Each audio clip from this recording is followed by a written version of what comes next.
Hello guys. Welcome to my tutorial on how to use a macro in Excel. My name is Christian Doffou and I'm a senior at Georgia State University.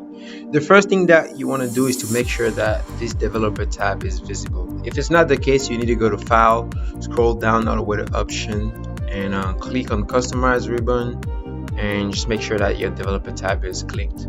If that's the case, you can go back up. It should appear here and you can click on it.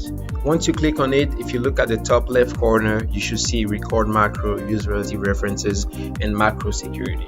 Today we're going to be creating two types of macros. The first one will essentially copy the first table here and paste it into the second one here. In order to do that, I need to use relative reference.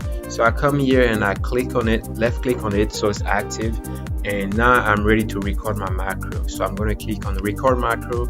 It's going to ask me to give it a name, so I'm going to call it copy table. You should notice that I didn't put a space between copy and table. That's because Excel doesn't take spaces. And we're going to give it a shortcut key of Control B and press OK. You can see here it says stop recording, meaning that everything I'm doing right now is being recorded. The first thing you want to do is select your entire table, Control C to copy, and only using your keyboard scroll down to C13 where you're going to paste it.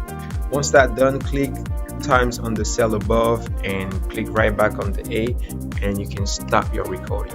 Now we're going to test out our macros. In order to do that, I need to clear the content from this table here. So you select the entire table, you right click on it. As you scroll up and down, you should see clear content. So I'll do that and I put back my cursor on C3. Why? Because that's where our recording of the macro started. Every time you try a macro, you want to make sure that you are at the starting point before trying it out. So we did give it a shortcut of Control B. So I'm gonna hit Control B, and you can see you just copy and paste the table here.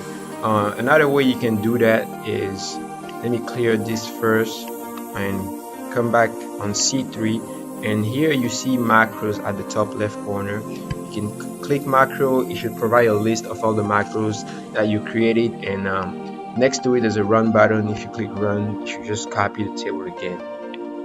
The second type of macro we want to create will help us move every data to the right. So basically the A will take the spot of B will take the spot of C will take the spot of D will take the spot of E, so on and so on. So at the end, our equal sign should be in the space of A. To do this, however, I will not be using relative references, so I need to unclick it, and now I'm ready to record my second macro. I'm going to name it shift right and give it a shortcut of Control D and press OK. As you can see, it's recording again. I'm going to select the entire table and copy it, Control C, and I'll come to D13. That's where I want to paste it. Once that's done, you can see that there's an extra column. We're going to get rid of that shortly. You want to select from I13 all the way to I18 and right click on it and cut it. Come here to C14 and paste it. We're going to do the same thing for the equal sign. Cut it and paste it in the spot of V, and that's it. I can stop my recording now. So now let's try. Remember, you always need to make sure your cursor is at the starting point. So in this case, it was here. We did give it a Control D as a shortcut. So as I press Control D, you can see everything is being shifted to the right. For example, the equal sign is right here. If I press Control D, it will move to where the A is right here. So watch D, and it keeps moving, everything keeps shifting to the right. Now, as you do this a couple of times, the way to make sure that you doing your work properly is you should see a yellow message here that will say score. So I'm gonna do Control D until I see the score. That will just ensure that we did our work properly. Control D, you can see everything is being shifted right. So I'm just looking for that score to make sure I got my thing right. And here it is, score, meaning that we did our work properly.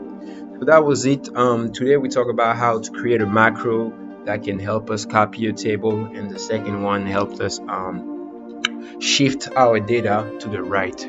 Thank you guys for listening to this, and this was me, King Duff, aka King Duff. Thank you.